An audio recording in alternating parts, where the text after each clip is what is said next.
Good afternoon, everyone. Good afternoon, ma'am. Today we are going to start famous Indian personality chapter in GK. Great value जिनकी बहुत ज़्यादा मतलब जो बहुत ज़्यादा इम्पोर्टेंस रखते हैं हमारे देश में, शायद आप उन्हें बाई फेस अभी तक आपने उन्हें देखा नहीं होगा, रिकॉग्नाइज नहीं किया होगा, but there are lots of society जिन्होंने समाज के अच्छाई के लिए बहुत सारे काम किए हैं. So we should know them about them, हमें उनके बारे में जानना चाहिए.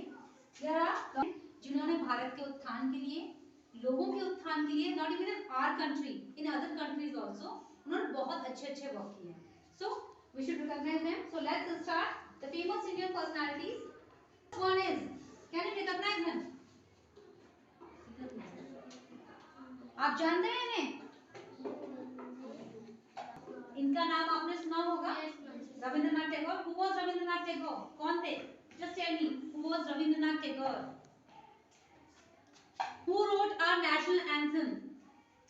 Who wrote our national anthem? हमारा national anthem किसने लिखा है?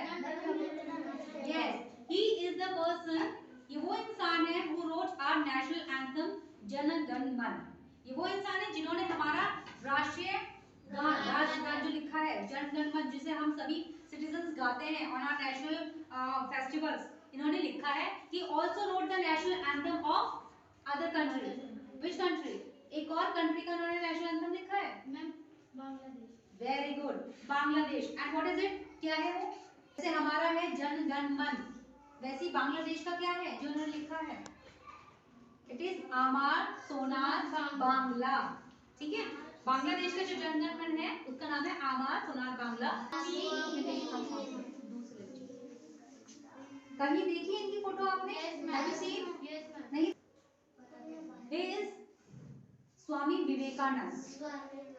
आपने बहुत बार सुना होगा. अभी आपको जब राम मंदिर सेरेमनी हुई थी उसमें भी बताया गया था कि एक हमारे यहाँ के ऐसे एजुकेशनिस्ट हुए हैं जिन्होंने बाहर देश में जाकर अपने धर्म के बारे में बताया और उन लोगों को इम्प्रेस किया. तो he was that person, mister Vivekananda, जिनका असली नाम था नरेंद्रनाथ दत्ता. ठीक है, he was born on January 12 and 1863. इनका जन्म हुआ था 12 जनवरी 1863 में. और एक बहुत बड़े शिक्षाविद भी थे. इन्होंने एक एनजीओ होता है, एनजीओ कहते हैं जो किसी बिना सरकारी हेल्प के लोगों की मदद करता है, वो एक संस्थान होता है जहां हम गरीबों की, असहायों की, बुजुर्गों की, बीमारों. Dhirubhai was his father. इनके पिताजी थे Dhirubhai, who founded the company Reliance. आप फोन यूज करते हैं ना? Yes, ma'am. जियो का सम आपके घर में सभी यूज करते हैं. तो he is the founder of the Jio. ये जियो जो सिम बना है उसके फाउंडर है, संस्थापक हैं, मालिक भी हैं. Is Mukesh Ambani. Mukesh Dhirubhai Ambani is an Indian billionaire businessman. अरबपति हैं यहाँ के, हमारे भारत के सबसे the richest person of India, one of the richest Asian. ये एशियन में आता है ना हमारा देश, तो ये भारत के सबसे ज्यादा अमीर उद्योगपतियों में से एक है, लेकिन अभी सबसे ज्यादा ये इनके पास है. ठीक है, इनका जन्म 1957 में, इनका जन्म हुआ 19 अप्रैल 1957 में. और अभी भी इनकी कंपनी की मार्क जिंदा है. ज्यादा हो गया और रेड कलर लिखा है मैंने इसमें. ठीक है, तो रिकॉग्नाइज है. इज धीरूभाई अंबानी के दो बेटे थे जो इनके पिताजी थे. दो बेटे थे उनके, एक है धीरूभाई, ये Mukesh Ambani, and the another one is Anil Ambani, the younger one. He is the elder son of Dhirubhai Ambani and Anil Ambani is the younger son. ये बड़े बेटे हैं और छोटे बेटे हैं. तो इन्होंने ही अभी कंपनी शुरू की है जियो रिलायंस. जो जियो का सिम आता है वो इन्हीं के द्वारा आपके तक पहुंचाया गया है. और अभी ये सबसे बड़ा नेटवर्क बना रहे हैं, पता है आपको, मोबाइल का सबसे बड़ा नेटवर्क, कि पूरे 5G जो है वो इन्हीं का लॉन्च किया हुआ है. The next one, favorite industrialist because of his simplicity, his dedication. ये है mister Ratan Naval Tata, who was born on 28 December 1937. Tata company है जिसका नमक आप खाते हैं, जिसकी नमक वो भी बनी है, कार्स बनी है.